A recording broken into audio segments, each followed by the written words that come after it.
This is FYI News 13, brought to you by SSPTV and the Hazleton Standard Speaker. For your information, West Hazleton is getting a special delivery on Friday. See how you can be part of the fun next. Good evening and thank you for joining us at FYI. I'm Ken Kara. Here's your headlines from FYI and the Hazleton Standard Speaker.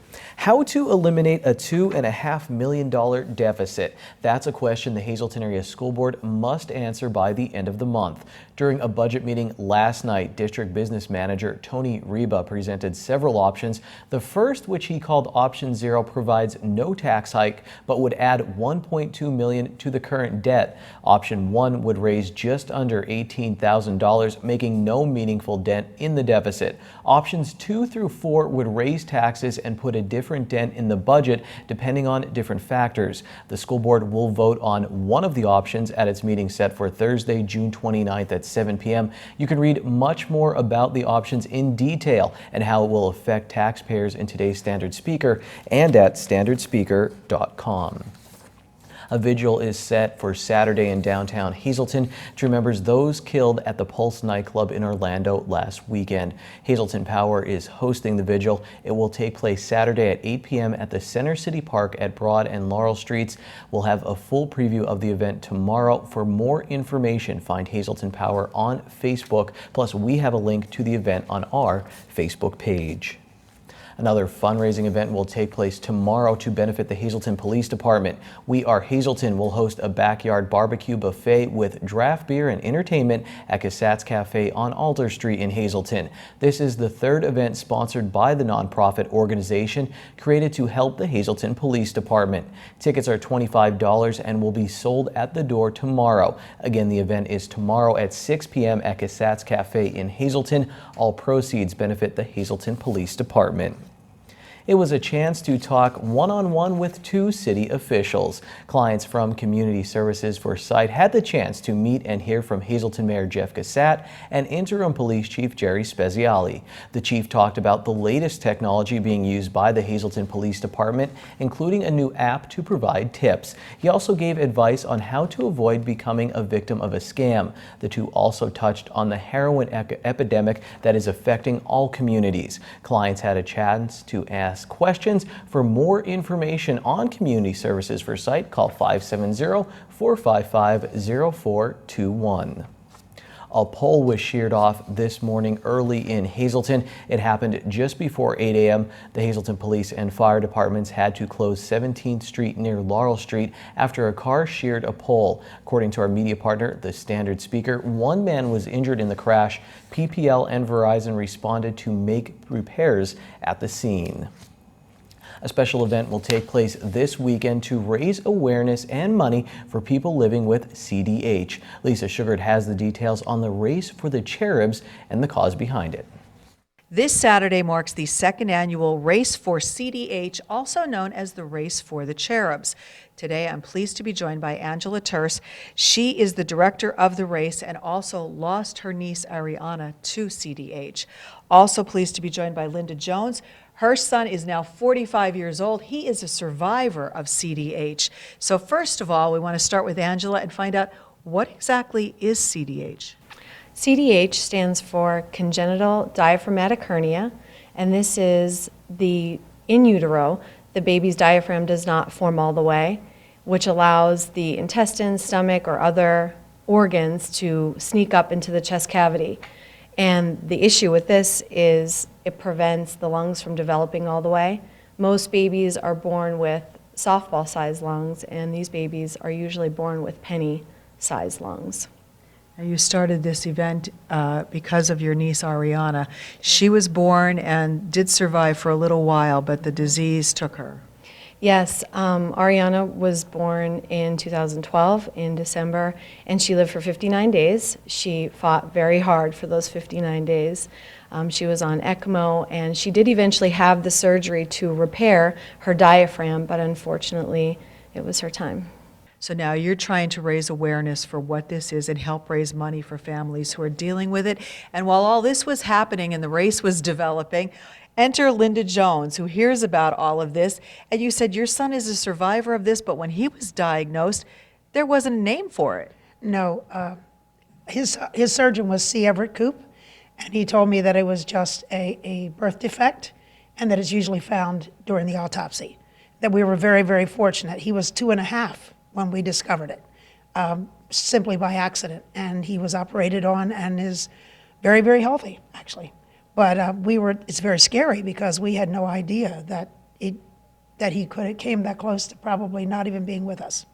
What went through your mind when you heard about this CDH and the race for the cherubs, and did the light bulb go off? Well, they were sending an email out around Eagle Rock because that's where the race is going to be. And I was reading it and I said, race for CDH, what is CDH? And then when I started reading, I went, oh my God, that's my son. And so I sent the email to him and I got an email back right away, oh my God, Mom, that's me. And it was just, so I wanted to be part of it and I wanted to support it. So, because I realize how fortunate now I am.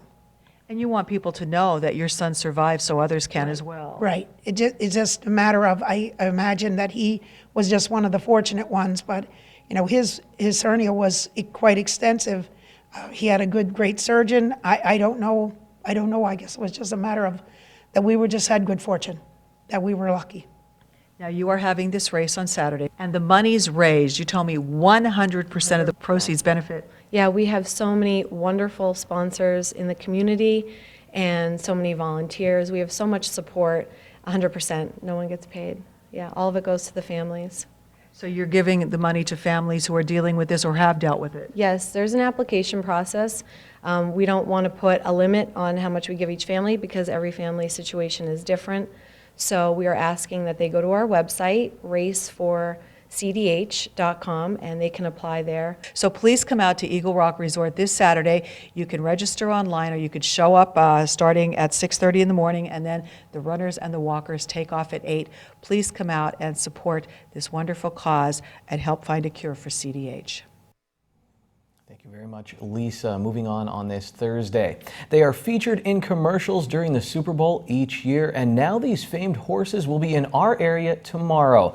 The Budweiser Clydesdales will make special deliveries tomorrow in the borough of West Hazelton. Known for their association with Budweiser, these beautiful horses will actually deliver ceremonial cases of beer to 9 different stops. The horses will set out from the West Hazelton Elementary Middle School and then make 9 stops along the way at the Pulaski Club, Jonathan's Nest, the Beer Stop, Bottleneck Saloon and Eatery, the 4th Street Pub, the Cinema and Draft House, Hell's Kitchen, and Eli's. The company receives thousands of requests for the spectacular animals to make appearances, and the Clydesdales will make their rounds tomorrow in our area from 1 p.m. until 4 p.m. Coming up next on FYI, or coming up later on FYI actually, we'll talk with the 2 former Hazelton area baseball players who were selected in the Major League Baseball draft over the weekend. Up next, what does Rhode Island have to do with Hazelton history? Find out in our weekly local history segment. This is FYI News 13, brought to you by SSPTV and the Hazelton Standard Speaker. Each week at this time, we take a little trip back in history with Charles McElwee, who is a member of the Board of Directors for the Greater Hazelton Historical Society and Museum. And Charles, 1 week ago from today, you were in Rhode Island for a very special reason. And you'd like to tell us a little bit about that historical trip. Sure, Lisa. I was in Rhode Island last week in Bristol, which is on the Narragansett Bay, right north of Newport. And it has strong ties to Hazelton because in Bristol is Blythewald, which is the former mansion of Augustus Van Wickle, who was a coal operator in Hazelton and the son-in-law of Ariel Pardee, who is considered Hazelton's founding father. Everybody is connected to Hazelton in one way or another. How did you come to be speaking there in Rhode Island? I wrote an article last year about Augustus Van Wickle's home on North Church Street, which still stands. It dates to the early 1890s, and unfortunately, it's falling into disrepair. And it's just incredible to think that you see this house that you pass every day, but his home on Rhode Island on the water is a major tourist attraction, events venue, and houses the archives of the Pardee family.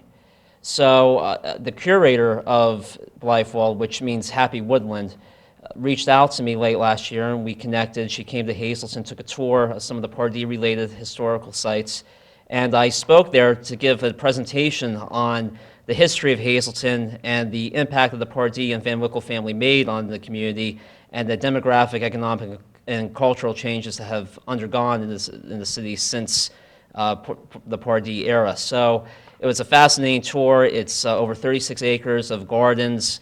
It was constructed by Van Wickle, who passed away in 1898 in Hazleton, but it has remained a major attraction in the region. And the furniture, I saw the pictures, and you told me the furniture is from Hazleton. Much of the furniture you see in that home was formerly housed in Van Wickle's home on Church Street. That's correct. And on special display at Blyfold right now is a book of plants and flowers nearly perfectly preserved that was in our museum archives. And it was a book put together by Ario's son, Israel, whose beautiful yellow Victorian mansion still stands on the corner of Laurel and Diamond Avenue. It's on the National Register of Historic Places. But he was Ario's youngest son, and he took a tour of Europe when he was a teenager in 1869 with the president of Lafayette College, who was a friend of Pardee's. And to think that that book, through a board member of the Historical Society, remained so well kept, and now it's on display with the diary that accompanies the book at Blyfold. It's long term, but it will return to the museum. But just in general, a fascinating just sight of what really the wealth of these coal operators and the impact they had really nationwide. Well, thank you for bringing this information to us. Really, really enjoyed hearing about that. And Charles, of course, will be back with more wonderful stories about the history of our area. Time now for FYI News 13 weather. Rainy and foggy today, but it's all good because the weekend still looks great. Here's our local forecast from the National Weather Service. Tonight we have a 30% chance of showers and thunderstorms. It'll be mostly cloudy with a low of 56 degrees. On Friday we have a 20% chance of showers before 9 a.m. Partly sunny with a high near 74 degrees. At night will drop down to 55 degrees. Saturday sunny with a high near 77 degrees. At night we're down in the mid 50s. It'll be mostly clear. Sunday sunny and we'll get into the 80s, and then on Sunday night low of 58 degrees, mostly clear. On Monday we'll stay in the 80s, 82 degrees for the high, mostly sunny, and then at night partly cloudy, low of 64 degrees. Tonight's weather is brought to you by Valley High, the area's oldest ice cream and fast food restaurant. Stop on in for a cold treat including our ice cream and yogurt, or some hot food including our burgers, hot dogs, fries, and much more. That's Valley High, Route 93 in West Hazleton. Treat yourself today. Wonder how many banana splits you could get at Valley High if you hit the pick 2. Here's your midday winning Pennsylvania lottery numbers. Pick 2, 3-2, pick 3, 455, pick 4, 4602, and pick 5, 86597. When FYI comes back, we'll talk with the 2 Hazleton area Cougars selected in the Major League Baseball draft over the weekend. But right now, before we hit our break, it's Law Talk on FYI.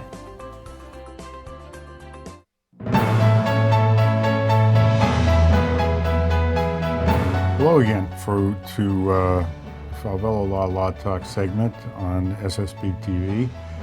Today we're going to talk once again about auto insurance. It's not a topic we can really cover with you viewers in 2-minute segments all at once. So today we're going to talk about really basic coverage in the auto world, and that's full tort versus limited tort.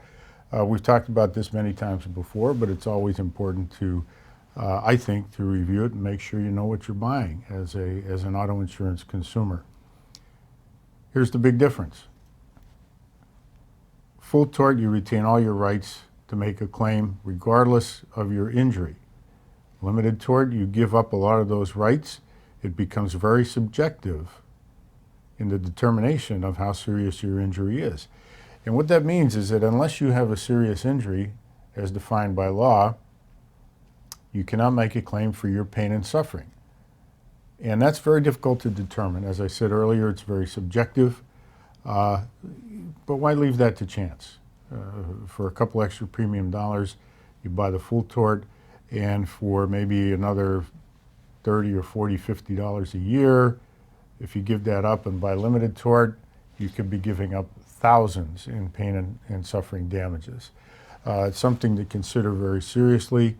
And even though your agent may say, hey, you have full coverage, that full coverage may involve limited tort. So ask about full tort and limited tort, and by all means, if it's something you can afford and something that you want, don't give up your right to seek pain and suffering damages for a few extra premium dollars.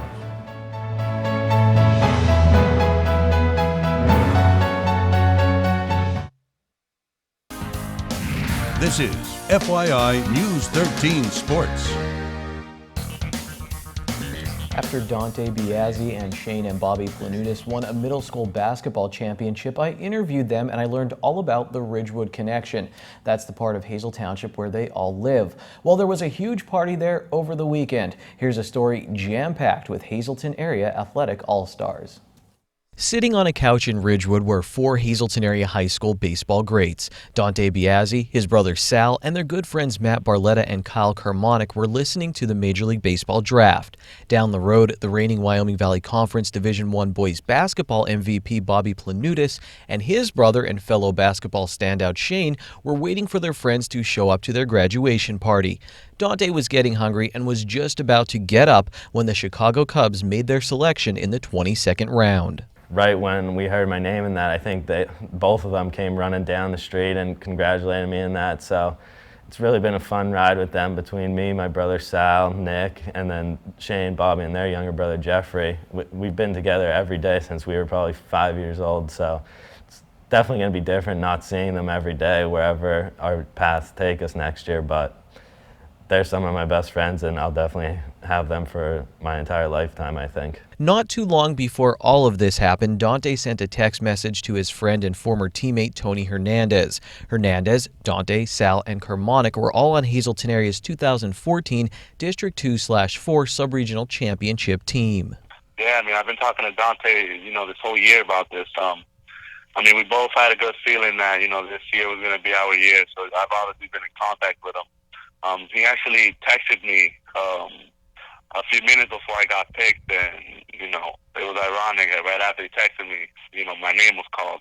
And then not too long after, his name was called. So, it's just a blessing to be in this position, honestly. It's an honor. Hernandez was picked in the 15th round of the draft by the New York Yankees. He was picked on Saturday, and on Tuesday he was on a plane heading to Tampa Bay to sign and start work with the Yankees. We spoke with Hernandez on Monday. Obviously, once I land, there's obviously going to be butterflies because, I'm going to start my professional career as a 19-year-old. Not a lot of 19-year-olds can say that, but I feel like I'm ready. Of course, I'm anxious, but I'm definitely excited for what's to come in the near future for me. After Biazzi was picked, two other Hazleton area baseball greats joined in the party. If you're keeping count, we now have 7 amazing former Cougar baseball players in this story, almost enough to field an all-time Hazleton area team. I'd have to say two of the most important people that texted me that really left something was Justin Gutsy and Russ Kanzler, because throughout this whole process I've been really talking to them about what they thought about the process and how they handled it and that. So they were really helpful through it all, and right after we found out, they were probably two of the first people that texted me, so it was really good hearing from them. Russ Kanzler was drafted in 2004 by the Cubs, and Justin Gutsy was taken in 2008 by the Texas Rangers. Dante Biazzi now faces a decision. Does he sign with the Cubs or head to Penn State University to play with his brother Sal? No matter what choice he makes, he has to feel good with how his senior year ended, and that's because his senior baseball season started so terribly. An elbow injury cut his final season of high school baseball short, and the injury left the ace lefty a little bit lost. When we first heard about the injury, it was really depressing in that, and I really wasn't sure what to think of. And then after talking to people, especially Justin Gutsy, because he had the injury when he was playing in that, I kind of got an insight on that. All right, it's only a setback in that, and injuries happen to anybody, so you could come back from it. So it really just made me focus on, all right, what I have to do to get back onto the mound in that. And I started my rehab 3 weeks ago, and it's going really good for my elbow, so hopefully I could be back sooner than later. Dante Biazzi and Tony Hernandez are now part of a proud baseball fraternity here in the Hazleton area, and it may be growing. I'm just glad that, me and Dante started the chain again because there's definitely going to be a few more draft picks to come these next coming years. So I'm definitely excited, to put Hazleton on the map and continue the tradition. The next time a Hazleton area player has a shot at the majors, maybe it will be Biazzi and Hernandez dishing out the advice on what to do when Major League Scouts come knocking on your door. Couch was from the Sam Lassand set, not from Snick on Nickelodeon. Sal Biazzi, who just finished off a great sophomore season with the Penn State baseball team, told his brother Dante to do what's best for him. Dante's younger brother Nick doesn't care where his brother goes as long as he gets some official gear. Congratulations to Biazzi and Hernandez. Well, here's two quick scores before we go to break on the FYI Standard Speaker scoreboard. The Rail Riders got a Wednesday win and the Cubs lost in extras to the Nationals. We'll be right back. Thursday is $1 burger night at Bottlenecks. Get a juicy 4th pound burger for only $1 all night long. Hey everyone, here's tonight's Talk of the Town report. Eckley Miners Village Patchtown Days Slavic Fest is coming up June 25th and June 26th. Held from 10 a.m. to 5 p.m. each day, the festival will feature food, music, and educational programming, in addition to opening the preserved and interpreted miners' homes. Admission to the event is $10 for adults, $9 for seniors, and $6 for children. Eckley is located in Foster Township, Luzerne County, 10 miles east of downtown Hazleton. For more information on Patchtown Days, call 570-636-2070 or visit EckleyMinersVillage.com. That's tonight's Talk of the Town report. FYI News 13 would like to send sincere condolences to the family and friends of these recently departed. Robert Esposito, formerly of Hazleton. Services will be held Friday at 10:30 a.m. at the Joseph A. Moran Funeral Home. Mass will be held at 11 a.m. at Most Precious Blood Church, followed by interment at the Most Precious Blood Church Cemetery. Martha M. Protolsky of Hummelstown. Viewing will be held Monday at 11:30 a.m. at the Jesse H. Geigel Funeral Home. Doris Eurishan Iro of Drums. The Kroppenhughes Funeral Home will announce arrangements. Elizabeth B. Henry of Junedale. Mass will be held Saturday at 10 a.m. at Our Lady of Lourdes Roman Catholic Church. The Philip J. Jeffries Funeral Home is in charge of arrangements. And the Reverend Richard D. Abernethy. Services will be held Saturday at 11 a.m. at Faith United Church of Christ. The Kroppenhughes Funeral Home is in charge of arrangements.